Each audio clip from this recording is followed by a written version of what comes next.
Fala galera, beleza? Estamos aqui em mais um podcast do Colégio João Paulo I.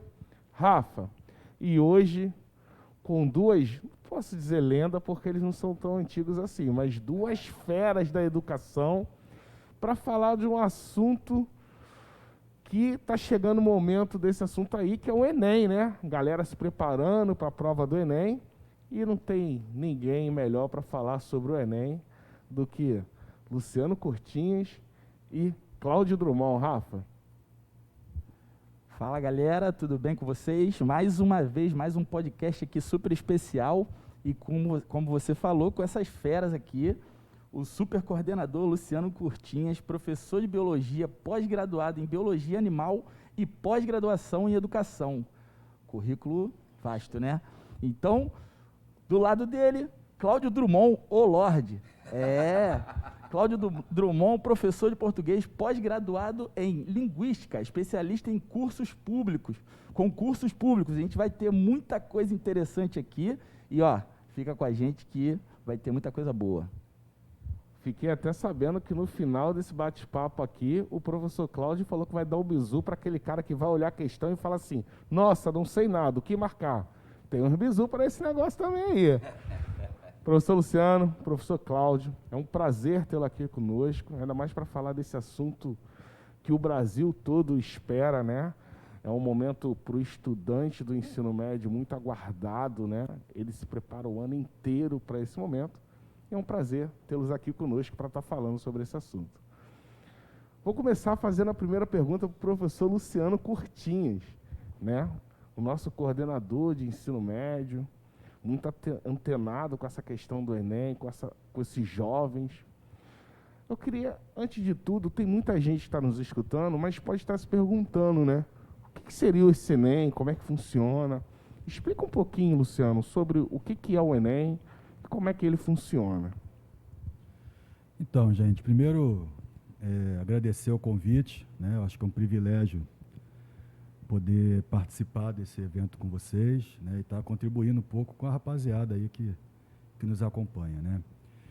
O Enem é uma prova institucionalizada, né, institucional, a nível nacional, né, que se chama Exame Nacional do Ensino Médio, que teve como ideia inicial ser um exame de qualificação da conclusão do ensino médio.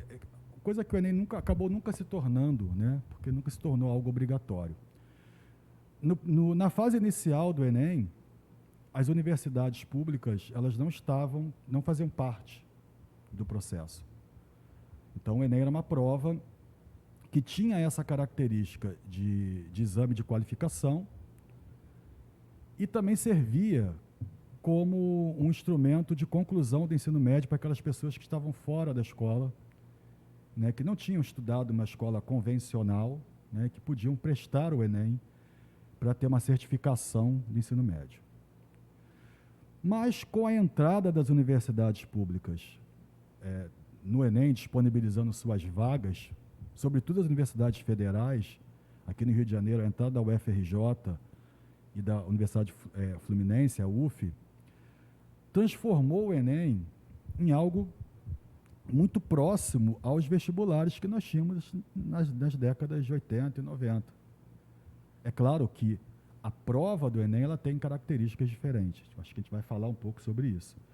Mas ela passou a ter um propósito maior, que é o acesso ao curso superior, né? Não somente as universidades públicas, federais, mas também algumas universidades, como a USP, né, em São Paulo, que disponibiliza um percentual pequeno das vagas, mas já disponibiliza, mas também acesso às universidades privadas por meio de financiamentos, de projetos, de programas do governo.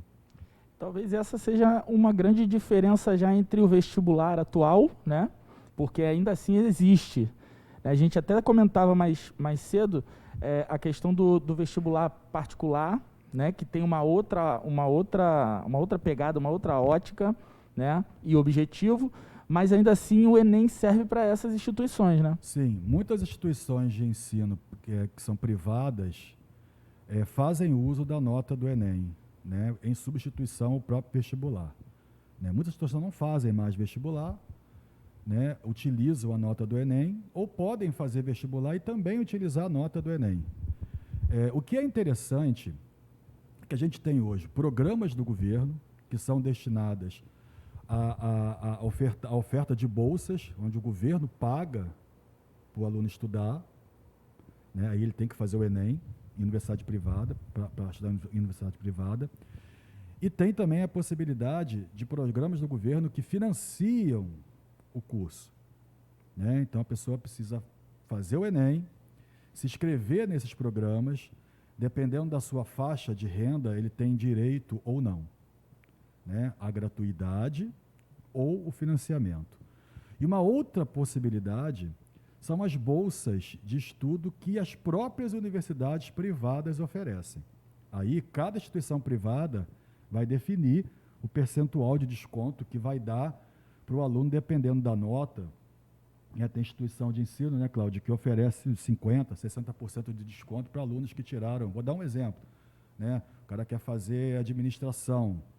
Aí, se ele tirou a partir de 600 pontos de média no Enem, ele vai ganhar 50% de desconto. Mas isso, cada instituição privada vai estabelecer como que vai poder fazer uso. O fato é que isso é uma possibilidade que a gente também não pode desconsiderar, né? E a gente pontuar exatamente isso. Cada instituição vai usar o seu critério próprio para o uso da nota, né? Exatamente. Assim, então, o uso dessa nota, o que é importante que a gente entenda é que as instituições privadas não são obrigadas a fazer o vestibular como era antigamente, né? Porque antes do Enem ser criado, o acesso à universidade, ao terceiro grau, ele era mediante uma prova de acesso, que a gente já passou a chamar de vestibular. Então, cada instituição pública tinha o seu próprio vestibular e cada instituição privada tinha o seu próprio vestibular. Hoje, o Enem substitui essa prova. Então, não é que as instituições não possam fazer vestibular. O vestibular continua existindo para aquelas instituições que quiserem fazer. Mas as instituições podem fazer uso da nota do Enem em substituição ao vestibular. Só para tirar uma dúvida, Luciano. Então, assim, a UERJ, ela tem um vestibular próprio, não é isso? Então, o candidato ele pode fazer tanto o Enem, como ele pode fazer também o vestibular da UERJ, né? Para o acesso à UERJ, só o vestibular da UERJ. Não, sim, mas aí não impede dele fazer o Enem, não, ele claro pode fazer, não, né? Claro que não. Assim, por que eu estou dizendo isso? Algumas instituições, como a USP, por exemplo, ela tem o Enem e o próprio vestibular da USP, que é a FUVEST, né? A UERJ não. A UERJ tem o seu próprio vestibular. Todas as vagas da UERJ são só no vestibular da UERJ, né? Mas, normalmente, as datas não coincidem, né? Então, assim, tranquilamente dá para fazer tanto o Enem quanto o vestibular. E uma outra coisa que me vem aqui, que é importante também, né? Algumas universidades no exterior aceitam o Enem. Universidades em Portugal aceitam o Enem como prova de acesso. A Universidade de Coimbra, né, Cláudio? Acesso. Mas uma coisa que é interessante, porque a gente começa a ver isso, né? Eu tenho 2 alunos que foram estudar em Portugal e que levaram a nota do Enem para a Universidade de Portugal. E é importante a gente debater sobre isso porque é um caminho importante para quem reside no Brasil, para quem mora aqui e quer adentrar a Europa. E também pelo valor que o aluno deve dar ao Enem, porque a gente tem um alunado que às vezes não dá muita ênfase ao Enem, né? Então é importante a gente sempre abordar essas questões justamente para que o aluno se situe da importância, né, do Enem. E aí, Cláudio, como eu falei no início, né, o Enem está se aproximando, o Enem de 2021, com as datas marcadas para o dia 21 e 28 de novembro. E você, como, além de professor de português, é um professor especialista para concurso público em geral, o Enem acaba sendo um concurso público também, né? Nessa reta final, né, estamos aí, se eu não me engano, 2 semanas aproximadamente, para a primeira prova do Enem, que é dia 21. Como é que deve ser a preparação desse aluno nessa reta final? Bem, gente, primeiro, é um grande prazer estar aqui nessa mesa cercado de amigos, né, e estar tocando esse papo com um grandíssimo amigo, que é o professor Luciano Curtinhas, a qual tenho uma admiração profunda, em vários sentidos, em vários aspectos. Então é um prazer enorme. Wagner, reta final de Enem, né? Então, assim, a gente tem que pensar que o aluno é uma preparação durante os 3 anos do ensino médio. Então, ele vem se preparando durante 3 anos, né? Alguns buscam os cursos preparatórios, né? Além da escola regular, buscam preparatórios, às vezes dentro da própria instituição é ofertado a eles, ou em outras instituições. E, assim, eu vou falar especificamente da minha área, que é a linguagem, como língua portuguesa, especificamente a parte de literatura, gramática e a redação também, que é a hora de você pegar aquilo que eventualmente você tenha maior dificuldade. Não é o momento de ficar querendo buscar o conteúdo do ensino médio todo. Não adianta.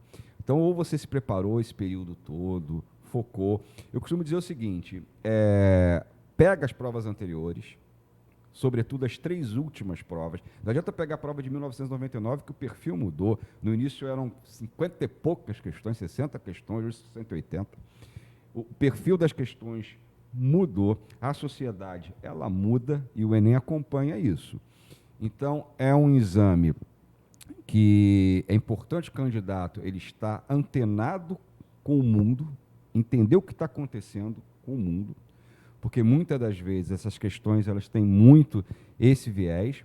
Em se tratando de língua portuguesa, de linguagem específica, é uma prova extremamente interpretativa. E a interpretação de texto não é uma coisa que você conquista em 1 mês, 2 meses. A capacidade de compreensão e interpretação ela é cumulativa. Então, é óbvio que aqueles que têm uma facilidade, que leem mais, terão uma facilidade na prova, nas questões e também na redação. A escrita também melhora. Mas o que eu posso dizer de dica mesmo para essa reta final, eu penso assim, peguem as 3 últimas provas, sobretudo as 3 últimas, façam as questões, aquilo que errou vai refazer, e é isso, reta final é isso, não adianta também querer aprender o conteúdo de 3 anos do ensino médio em 2 semanas, como o Wagner falou, né? E, Cláudio, a gente tem aí, eu vejo que é uma das partes mais complicadas do Enem, onde os nossos jovens têm muita dificuldade, até pela falta de leitura, é a construção da redação. Que dica você dá para ele construir essa redação e se você tem algum palpite, né, porque tudo que for falado aqui referente ao que possa cair é palpite, né, sobre algum tema que ele possa dar uma atenção maior para isso? Bem, adivinhar o tema, né, é uma brincadeira que às vezes eu fazia, mas na maioria das vezes eu errava. Eu acertei um sobre intolerância religiosa, foi até bom que pagaram o McDonald's para mim tudo. E um ano que foi sobre violência contra a mulher, eu trabalhei vários temas relativos à violência, né? Porque o que a gente tem, na verdade, Wagner, a gente pode pensar em macro temas primeiro. Então, o tema vai ser ou sobre tecnologia, ou sobre preservação ambiental, ou sobre violência. Então, é legal que o candidato ele faça redações acerca desses temas macros. Não é? Então, se cair um tema sobre tecnologia, mesmo que ele não tenha feito especificamente aquele, ele não está totalmente alienado sobre o tema. A redação do Enem, hoje, ela é uma redação muito técnica, que você tem que dominar a técnica dessa redação. Ela vale 1000, é uma redação que, apesar da gente botar um foco muito forte para a língua portuguesa, não é só isso que é avaliado, é um conhecimento geral. O que vai ser avaliado ali é o que esse candidato ou essa candidata absorveu nessa trajetória do ensino médio, de todas as áreas. Tanto que é uma parte e vale 1000, assim como as outras disciplinas. Então, não é um pedacinho da prova de linguagens. Não, ela é... praticamente uma prova também. É a prova dissertativa que testa as habilidades, né, desse cidadão. Agora, é importante, como você está falando, estar atento ao que está acontecendo ao redor. Sem dúvida. Mas isso é uma dúvida que talvez o aluno possa estar em casa matutando lá, que é o seguinte: existe uma estrutura de redação. Exato, Né? exatamente. Essa estrutura dá base ao aluno dele pegar qualquer assunto e encaixar dentro dessa estrutura? Então, é isso que eu estava falando sobre a questão da técnica, né? A gente, em curso preparatório, a gente tem algumas coisas de redação. Então, por exemplo, quando a gente tem determinados preparatórios, determinados concursos, em que são candidatos, às vezes, que ficam muito tempo sem estudar, aquela coisa toda, e tem redação. Então, no meio, a gente tem um jargão chamado caveirão, que é um modelo de redação que a gente passa para ele, e ele vai mudar palavras-chave. Ponto. Redação do Enem hoje, claro, não chega a ser um caveirão, digamos assim, mas ela é basicamente isso. Você já está muito... Os professores, ao decorrer desses anos, professores de redação, eles já identificaram os pontos principais ali. Então, óbvio, você está falando um texto dissertativo argumentativo, é a opinião desse candidato sobre determinado tema, sempre em terceira pessoa, em que ele vai ter uma introdução, a qual ele apresenta a sua tese, enfim, o caminho que ele vai seguir ali, ele vai ter o desenvolvimento, que são os parágrafos, que aí sim ele vai opinar sobre o tema, cuidado com a coesão, que é o encadeamento desses parágrafos para que a ideia fique com uma coerência, e no final o Enem tem essa conclusão muito característica dele, que é a tal da proposta de intervenção, que não é necessariamente você vai resolver o problema, mas você vai propor questões que irão, pelo menos, minimizar a problemática. E aí é legal você ter um foco para onde vai. Você vai para quem? Quem precisa resolver? Quais são os órgãos, né? Que elementos da sociedade que precisam ficar atentos para que se resolvam ou se minimize essas questões. Então, assim, é muito importante ficar atento à estrutura, muito importante. Outra coisa usem e abusem dos textos motivacionais que tem ali. Tem candidato que nem lê o texto motivacional, os textos que estão presentes. E outro detalhe, é claro que não tem uma regra para isso, você começar primeiro pela redação. Muitos candidatos me perguntam, Cláudio, eu começo pela redação, depois faço a prova objetiva. Eu falei, cara, isso não tem regra, né? Mas eu também não sei se faria isso, mas se você fizesse a prova objetiva, é comum que, nas questões de linguagem, tenham textos relacionados ao tema do Enem. Então, isso é legal, que é mais informação que você vai acabar obtendo. Mas isso não pode ser, não é imposto ao candidato, né? Então, assim, importante ficar atento ao que está ao redor. Tema, qual seria um palpite? Eu vou para o palpite. O Enem não gosta de usar os temas óbvios. Ele costuma, posteriormente, falar sobre as obviedades. Mas é quase que impossível a gente não tentar relacionar alguma coisa à pandemia. Então, assim, se eu tenho uma aposta furada, se eu fosse apostar, apostava R$1 só, né, para não perder grande coisa, seria alguma coisa relacionada a essa pandemia. Não necessariamente, né, e estou aqui com um amigo que é biólogo, sobre a questão do vírus. Não. Como as redações do Enem, os temas são sempre de cunho social, alguma coisa que possa interferir ou uma perspectiva futura sobre esse tema. Galera, depois da prova do Enem, se cair algum tema relacionado ao que ele acabou de falar, eu vou chamar ele de novo, ele vai ter que explicar o que ele fez. E tem que pagar o McDonald's também. Para mesa. E paga o McDonald's. Luciano, eu estou com um dado aqui que muito me chamou a atenção, que o Rafa buscou, é um dado do G1. E em cima desse dado, eu vou te fazer uma pergunta, porque, como você é especialista em educação, e a sua opinião é muito importante para as pessoas que te conhecem, sabem do teu conhecimento, o quanto você é conhecedor, não só do Enem, mas nos assuntos voltados à educação, política, assim por diante. A gente está chegando no novo ensino médio, né? A partir do ano que vem, começa a ser implantado. Talvez até antes você possa falar um pouquinho sobre o que é. Tem muita gente ainda que não sabe o que é o novo ensino médio. Mas o dado que o G1 me traz é o seguinte, que nessa edição de 2021, nós tivemos 3.109.762 candidatos inscritos no Enem.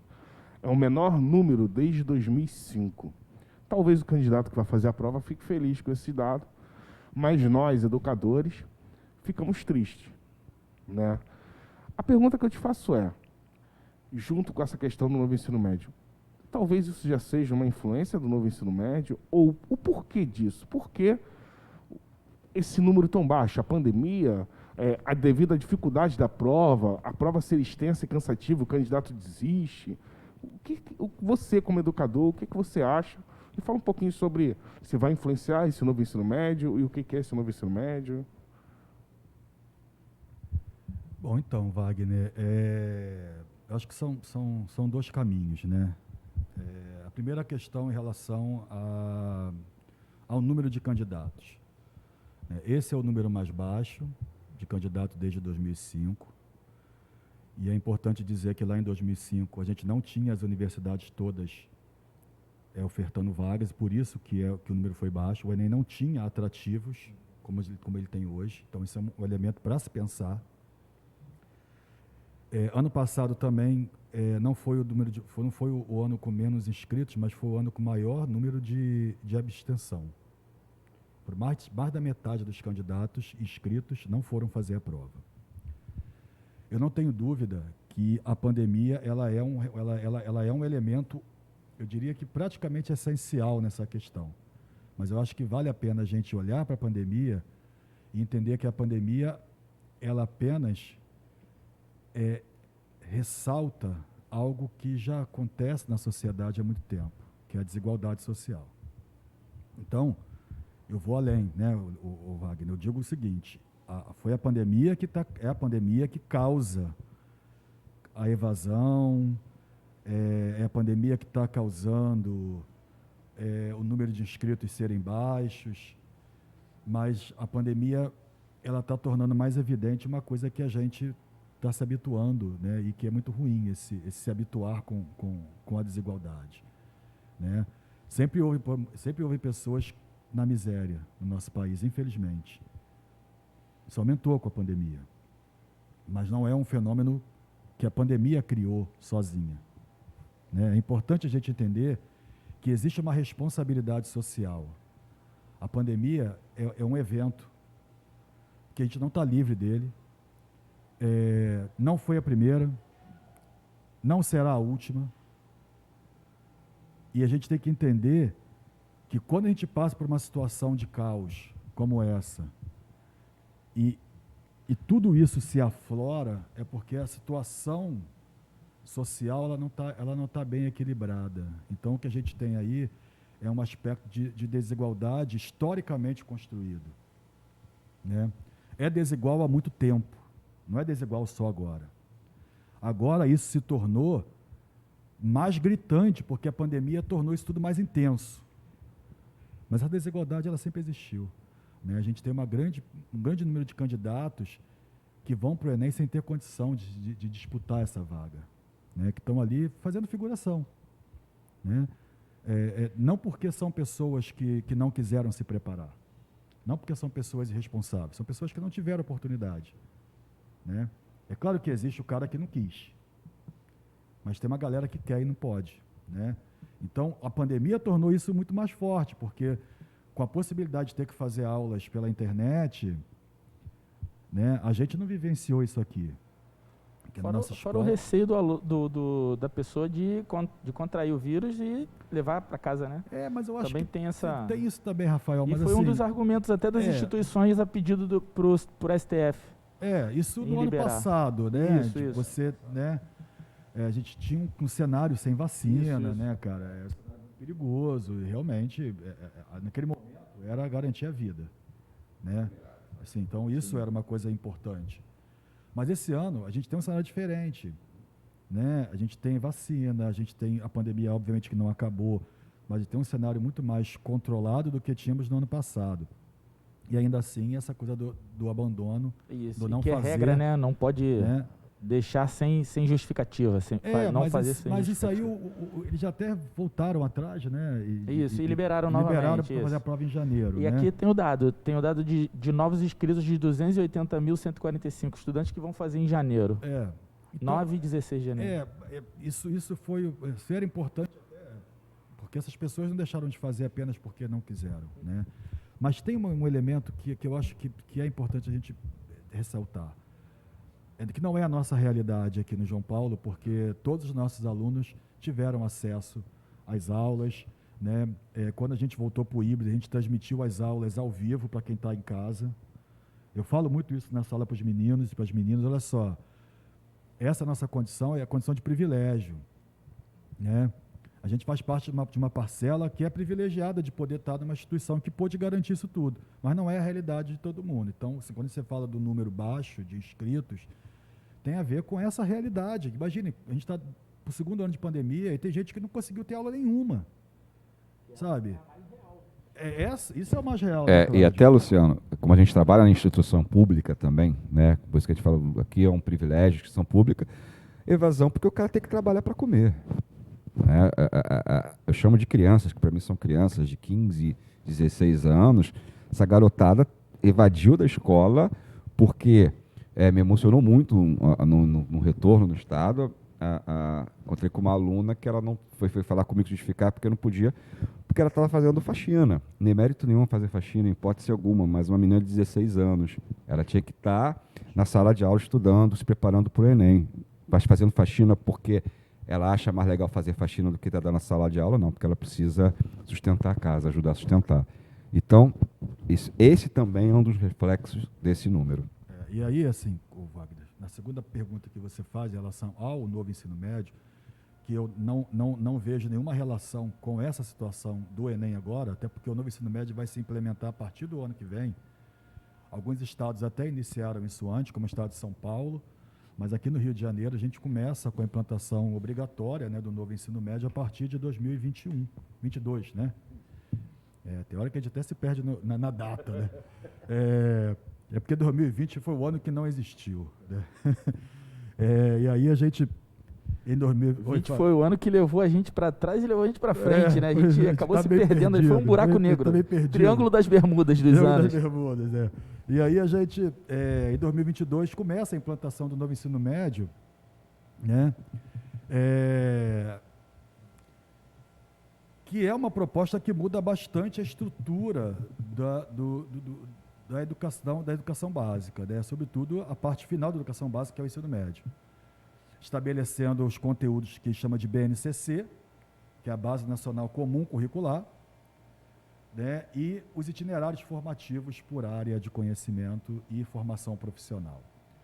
O que isso modifica na prática, Wagner e Rafael e Cláudio? Cláudio está, assim como eu, vocês também, né? A gente está inserido nesse processo de discutir essa implantação. Muda a organização curricular, muda a maneira de apresentar os conteúdos, muda a maneira de planejar e muda a maneira de avaliar, né? Agora, como que isso vai se refletir no Enem lá em 2024, né? Porque é quando essa galera que está entrando agora no primeiro ano vai estar no terceiro, cara, eu não sei, né? Eu gostaria muito que se seguisse a lógica do processo, né, que é respeitar a Base Nacional Comum Curricular como sendo um elemento fundamental para que a prova fosse criada a partir disso. Isso é o lógico, isso é o que deve ocorrer, provavelmente, né? Então, eu acredito que seja dessa forma. Então, se isso passar a vigorar realmente em 2024, a gente vai ter uma mudança significativa nos conteúdos lá no Enem. Mas eu espero que seja dessa forma, né? Eu acredito que, para poder ser justo, já que existe uma base nacional comum curricular, que você parte do princípio que no Brasil inteiro, aquelas competências, porque não são conteúdos especificamente, mas competências e habilidades, elas serão trabalhadas no Brasil inteiro, e como o Enem é uma prova nacional, não uma prova regional, porque uma outra coisa que a gente não falou, que eu acho que é legal mencionar, que o cara que está no Rio de Janeiro, ele faz o Enem aqui, mas ele pode colocar, ele pode, na hora do SISU, né, que é o Sistema Único de Seleção para as universidades, ele pode colocar uma universidade do Amazonas, Rondônia, no Acre, né? E é muito, cara, é muito importante você ter falado isso, porque às vezes o aluno ele passa direto só se preparando para a prova. Então tem coisas que ele pode saber com os professores sobre essas questões, porque o aluno ele se prepara, se foca muito na prova, ele às vezes até se robotiza porque ele quer fazer a prova, mas ele acaba esquecendo as questões burocráticas que estão além da prova, né? Alguns não sabem nem o que é o SISU, né? O cara que vai escrever no SISU não sabe nem o que é isso. Então, eu vou aproveitar, eu estava com isso aqui agora mesmo, vou pedir o Luciano, porque assim, hoje a gente tem várias siglas, né? Temos o Enem, SISU, ProUni, e a galera que tá, FIES, a galera tá escutando aí, muita gente nem sabe que tem.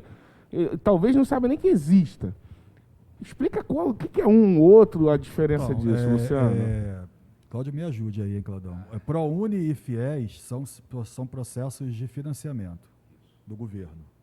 Um fornece bolsa, mas aí só para alunos que comprovam carência, né? E aí a gente tem que entrar lá depois para ver qual é a Mas o renda... cara faz prova. Não. É só Nota se do Enem. inscrever. Ele faz o Enem. Faz o Enem normalmente. E aí, se ele se enquadrar no perfil socioeconômico do ProUni, ele se candidata ao ProUni. Se ele se enquadrar no perfil socioeconômico do FIES, ele se candidata ao FIES, que são programas de financiamento do governo, né? O SISU é um sistema de seleção unificada. O que é o SISU? As universidades que disponibilizam sua vaga do Enem, elas utilizam o SISU como meio de seleção. Então, tem o que se chama de nota de corte. O que é a nota de corte? Por exemplo, eu quero fazer medicina na UFRJ. Essa nota de corte ela é baseada no Enem anterior, né? Então, a nota de corte, vou dar um exemplo, de medicina é 800 pontos. Essa nota de corte é média, né? É média das 5 notas que o cara tem, tá? São 5 notas: ciência da natureza, ciências humanas, matemática e linguagens. E a redação. Olha o peso da redação, gente, destacando, né, Cláudio? Não, é assim, sim. A redação tem o mesmo peso, por exemplo, que tem a prova de biologia, física e química, que é ciência da natureza. Exato. E é importante também, né, Luciano, que o candidato saiba que, dependendo da área que ele queira, tem o peso. Então, o cara vai fazer jornalismo, a redação tem um peso enorme. Se o cara vai fazer uma prova para a área de ciências, né, medicina mesmo, algumas disciplinas da área de ciências vão ter um peso maior. Então, é importante que ele tenha ciência disso. Ele também pode objetivar dentro dessas questões de escolha, né? Se ele tem uma área... Então, sim, mas só completando, ok que biologia, ciência, ele vai ter um peso maior em medicina. Mas esse cara, se não tirar 900, no mínimo 900 em redação, ele não vai entrar. Ele não vai entrar. Para medicina não. Medicina não vai entrar. Para medicina não vai entrar. E aí, assim, o SISU, qual a diferença? O SISU, eu acho que é a grande diferença de relação aos vestibulares anteriores. Por quê? Quando eu fiz vestibular, cada instituição fazia o seu, né? Então, tinha vestibular da Rural, tinha vestibular da UERJ, UFRJ. 5%. Logo no ano seguinte, criaram um vestibular chamado de unificado. Não sei se Claudão lembra disso, né? Que só não tinha a UFRJ. Tinha todas as universidades, mas não tinha a UFRJ. Posso dizer que era um prelúdio do Enem? Né? Estava ali sinalizando o Enem. Mas como é que funcionava? Você se inscrevia e tu já tinha que escolher a universidade e o curso. Ele era unificado porque era uma prova só, mas tu já fazia... eu vou fazer para rural. Eu, por exemplo, tive que... Eu fiz o vestibular anterior, né?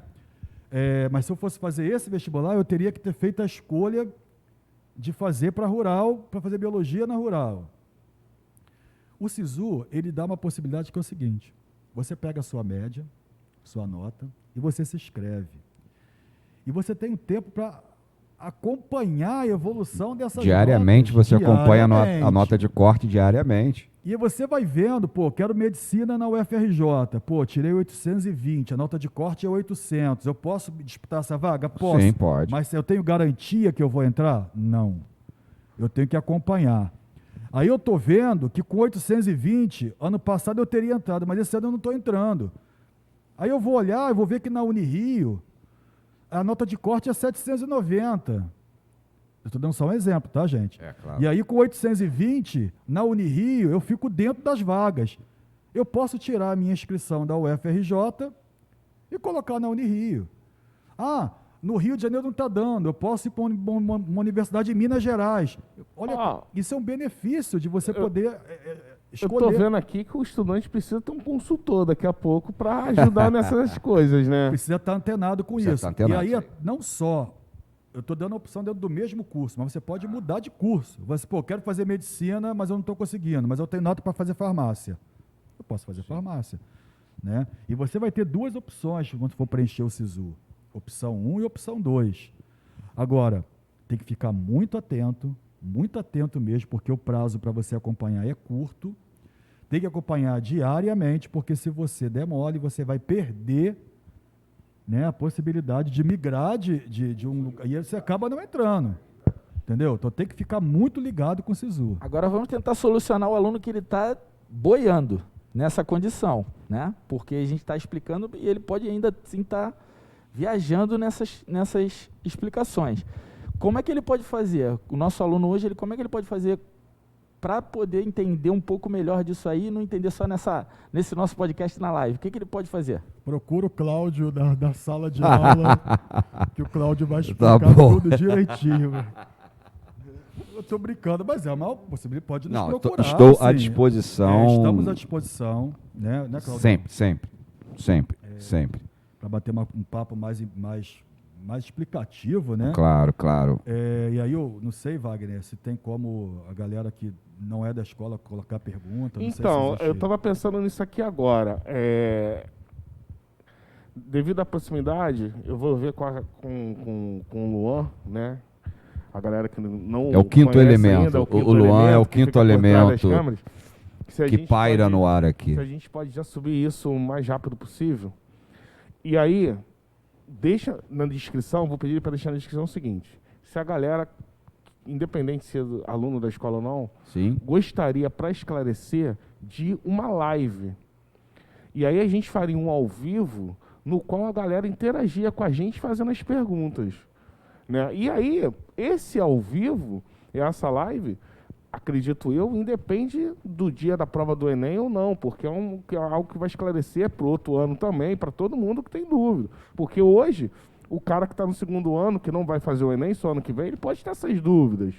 E né? se as dúvidas forem relativas ao SISU, o cara só vai fazer o SISU lá em janeiro, cara. Ah, quando abrir, é. Entendeu? Isso Então aí. o SISU não é agora. Agora ele vai fazer o Enem, aí vai sair o resultado Divulgação da né, divulgação da nota, nota. Depois vai abrir a inscrição do SISU. E é Sim. importante o cara saber que ele tem que se inscrever no SISU. Eu fiz o Enem e já estou garantido. Não, você vai ter que fazer essa inscrição lá no SISU e disputar, ficar acompanhando. A gente pode conversar um pouco mais sobre isso. Estamos à disposição. Né? Estamos à disposição. Organiza aí, vocês que são os caras. Beleza, então o pessoal que vai estar assistindo a gente aí, pelo canal do YouTube, porque o pessoal que vai estar pelo Spotify não vai ter como fazer essa interação. Mas o pessoal aí do YouTube, deixa aí na descrição, queria uma live para esclarecer, tirar dúvida, e a gente marca essa live e divulga essa live aí. Mas de qualquer forma, e se você for aluno da escola, o Cláudio e o Luciano estão à sua disposição aí, sempre. Né? Cláudio, Fala comigo. até você já falou da questão da preparação, né? E a gente falou dessa preparação na reta final e você falou que, na realidade, a preparação não deve ser na reta final e ela tem que ser ao longo dos 3 anos do ensino médio. Sim, sem dúvida. Mas a gente também está vindo, até por causa da pandemia, de uma defasagem muito grande nessa preparação. E aí o Luciano tocou num ponto muito importante, que nós não tivemos essa grande defasagem, mas tivemos candidatos aí que não tiveram aula praticamente oriundo da escola pública, né? Do Estado, por exemplo. E como é que esse candidato, o que ele precisa fazer? Então, Wagner, isso é um desafio não só para a prova do Enem, né? A gente estava falando agora, o Luciano pontuou as questões do novo ensino médio. A gente se preocupa com o novo ensino médio, mas a gente tem que se preocupar como a gente vai repor essa defasagem desses anos todos. Você acabou desses anos todos. Fala desses anos todos, para mim são 2 anos. Eu considero como 2 anos, porque aqui no Colégio João Paulo, nossos alunos foram realmente privilegiados. Nunca faltou conteúdo, nunca faltaram aulas, nunca faltaram avaliações, projetos. Mas pensando que a gente tem que pensar como sociedade. Porque não adianta a gente pensar só eu no meu filho, eu no meu aluno aqui do Colégio João Paulo. porque a gente não vive sozinho. Então, eu preciso de pessoas capacitadas em todas as áreas, cidadãos formados em todas as áreas. Então, a gente tem um desafio muito grande. Por exemplo, na rede pública, são 2 anos praticamente sem aula. Esse é um problema social geral. Geral, isso é complicadíssimo. Então, até não só para a questão do Enem, isso não resta dúvida, mas para a gente pensar mesmo com a educação para partir do ano que vem. Como é que vai ser um desafio absurdo para todos nós, né? E aí, Cláudio, Uhum. tem essa questão da preparação. Claro. E tem uma pergunta que não fizeram Sei. aqui, porque a gente não está ao vivo, mas já me fizeram anteriormente. Sim. E eu acho que a melhor pessoa para falar dessa resposta é você. Existem candidatos que vão fazer prova do Enem que já estão acostumados aí, que a gente chama de concurseiro, né? E você dá aula muito em curso preparatório, sabe Perfeito, disso. perfeito. Aí o cara, eu fiz prova pro militar, pra MAN, SpaceX. Então eu já estou acostumado com prova, então o Enem eu tiro mole. É a mesma preparação? O cara realmente que estudou lá para fazer essa prova militar, ele vai se dar bem também no Enem? Porque ele se preparou para aquela prova específica, está acostumado? Então, estudar é sempre bom, né? Então, ele estudou, mas o perfil de prova é muito diferente. Inclusive, até as provas de uma mesma banca podem ser diferentes. Então, por exemplo, sem ser esse domingo próximo, a gente tem prova da EAR, que num curso eu dava aula para 2 turmas de lá. O perfil da prova da EAR não é o mesmo perfil da prova da EAGS, por exemplo. E olha que é a mesma banca aeronáutica, parecido não é igual, camarada. Que é bem diferente da prova da AFA, mesma banca que é da FAB, que é a Proficial. Então, assim, se o cara estava estudando para a AFA, tem muito texto. Então, esse cara que estudou para a AFA, ele até não vai estranhar tanto a prova de Enem. A prova de Enem ela é muito particular. Ela tem características muito próprias. Até mesmo você pega a prova da UERJ, é diferente do Enem. É diferente. A UERJ disponibiliza livros que ela vai cobrar na prova. Então, são esses clássicos aqui. E o que eu gosto muito, inclusive, disso, desse licionamento. Você tem que ler o clássico A e B aqui, porque as questões de linguagem, sobretudo, serão norteadas por esses livros. Eu acho isso fantástico. O Enem não. O Enem ele é muito peculiar. O Enem, ele além dessa questão toda interpretativa, de você ter que saber tipo de texto, gênero de texto, está dominando isso, saber de variações linguísticas, aí eu fico confortável que é a minha área, saber sobre linguagem, variações linguísticas e tudo mais. O Enem, ele tem como é que eu posso dizer? O anti-chute, né? Porque a pontuação do Enem não é simples. E o Luciano também pode contribuir um pouco com isso. Então, você tem 45 questões de linguagens, não é que cada uma vai valer 1 ponto. Isso é curioso. Diferente do que acontece nos outros concursos. Então, por exemplo, eu posso ter um acerto quantitativo maior do que o Luciano, e a minha nota, meu quantitativo foi maior. Eu acertei 33, ele acertou 32 e a nota dele foi maior. Isso é possível. É porque o Enem, a correção do Enem é feita no modelo que chama de TRI. Exatamente. Né? Teoria de resposta ao item, né? Isso. E que tenta, né, o mecanismo lá, não sei como é que é isso lá na programação, né, os algoritmos, que tentam evitar o chute, né? Muito com questões. Vou dar um exemplo de como eles fazem isso. Uma das formas, né, é relacionar questões por meio de competências e habilidades. Então, uma questão que está vinculada à outra, o sistema entende que se eu acertar, eu tenho que acertar as duas, né? Então, se eu acerto uma e erro a outra, essa que eu acertei, ele entende que eu chutei. Isso. E aí aquilo só acaba desvalorizando aquela pontuação. Né? Por isso que chutar no Enem, assim, até vale a pena, tu não sabe, tu chuta, né, cara? Exatamente.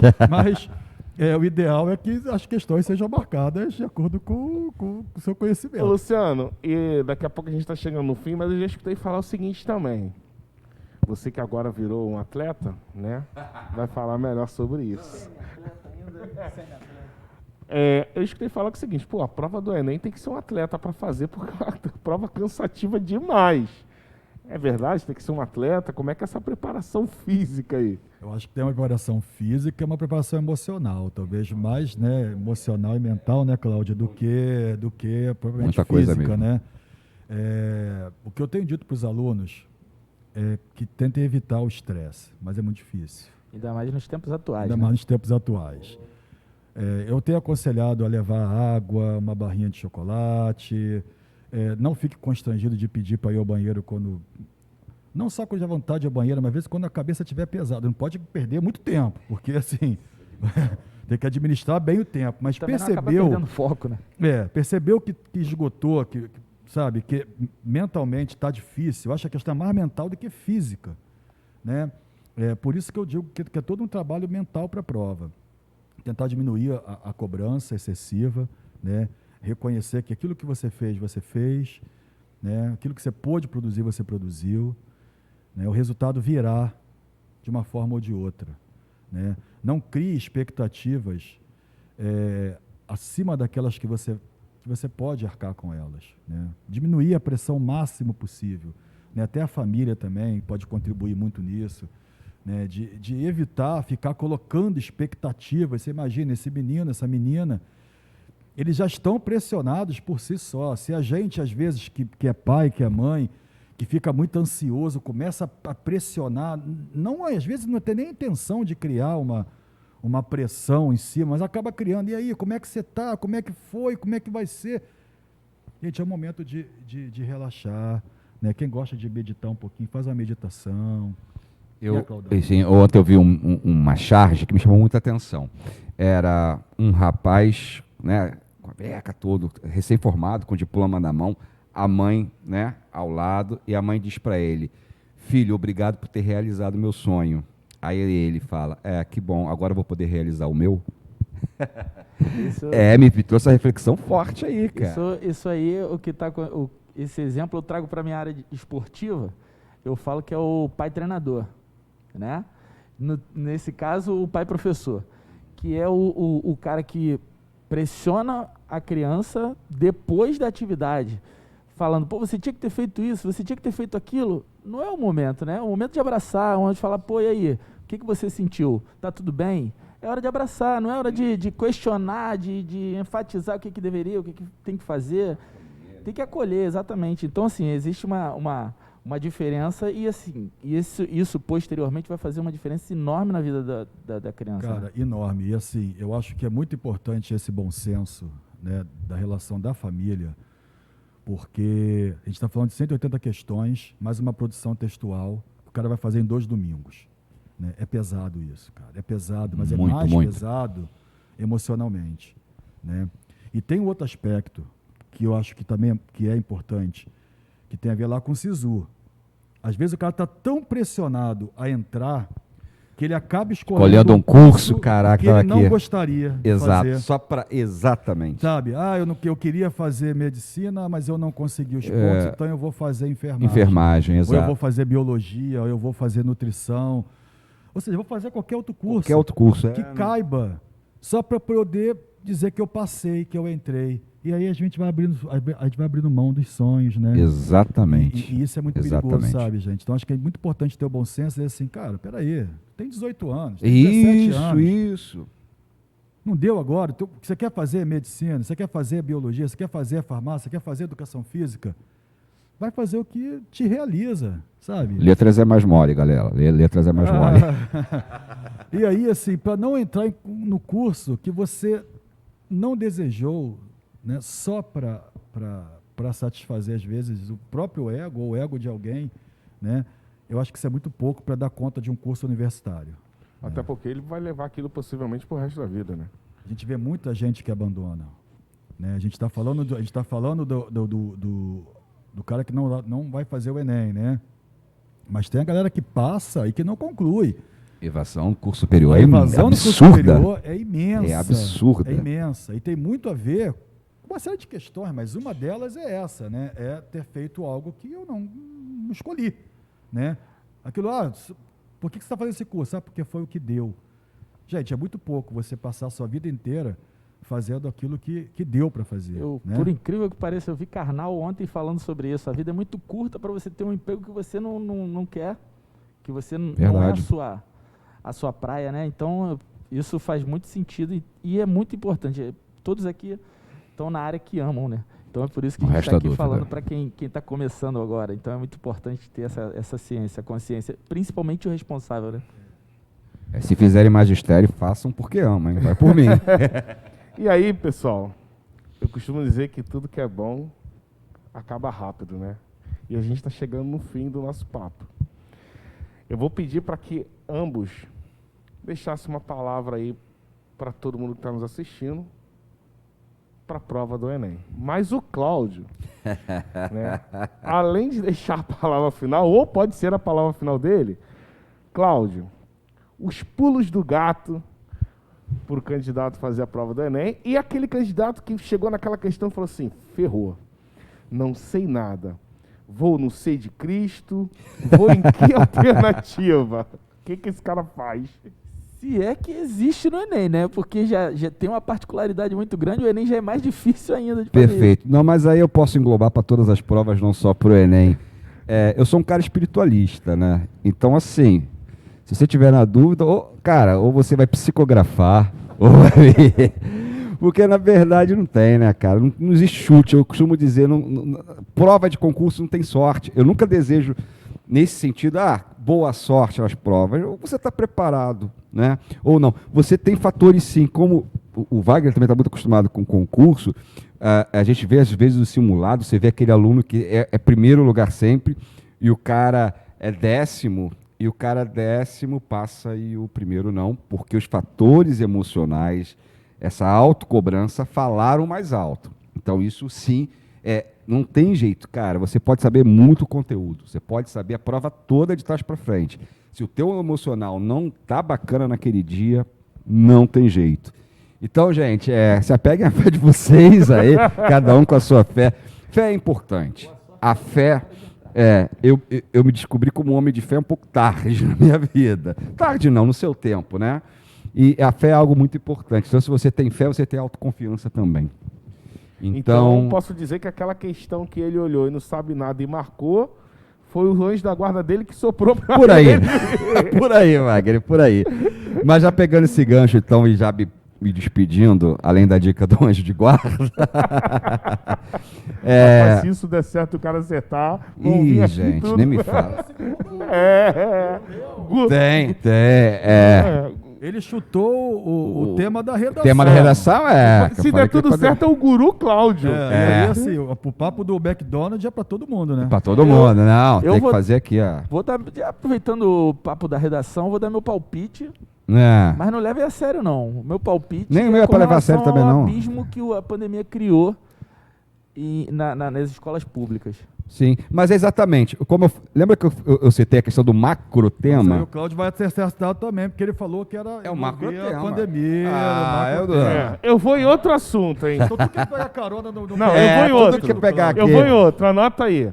Eu vou sobre as novas tecnologias, metaverso. Show, bacana, hein? Então, vou me despedir, aí o Luciano também faz o palpite dele aí de tema. Gente, eu desejo a melhor prova possível para os alunos do colégio. Estou à disposição.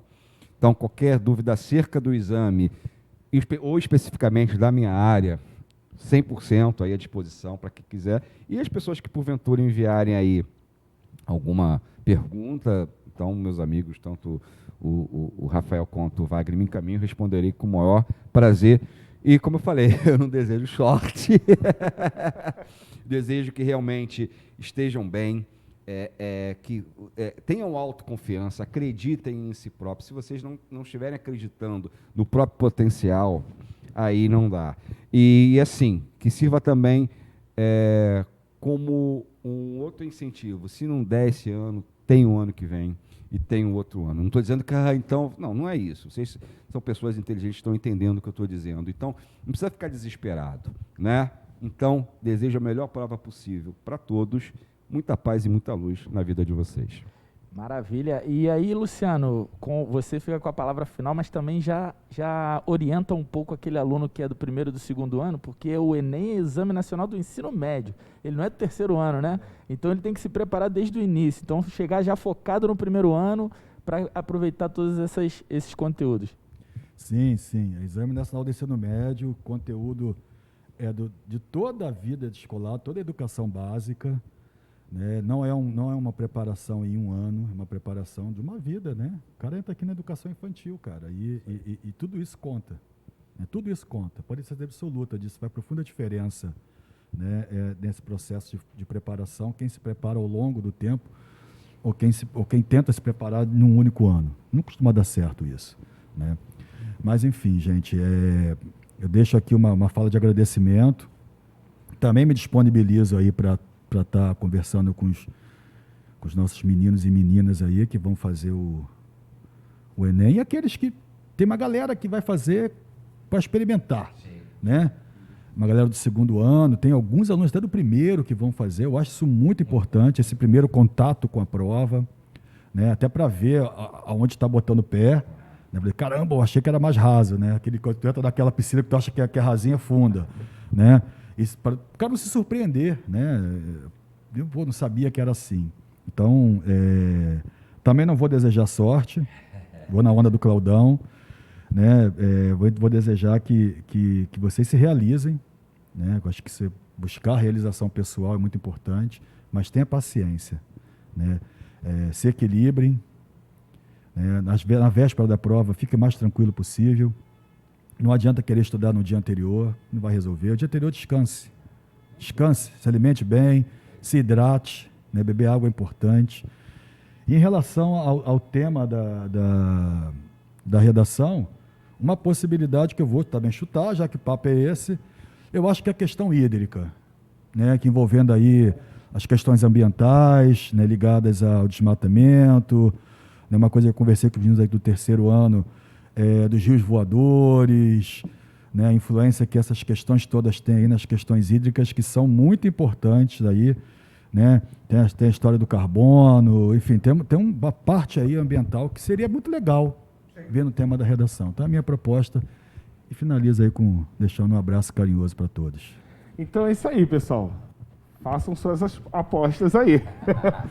E fiquem ligados que no decorrer da semana aí, novos podcasts irão surgir com vários assuntos. Luciano, vamos trazer aí para o próximo a psicóloga. Vamos trazer também depois o advogado para falar um pouquinho sobre o direito do consumidor, direito e deveres que o consumidor tem. Então, o Colégio João Paulo aí trazendo vários assuntos importantes para a sociedade e para a comunidade. Valeu, pessoal. Um abraço e até a próxima. Tchau!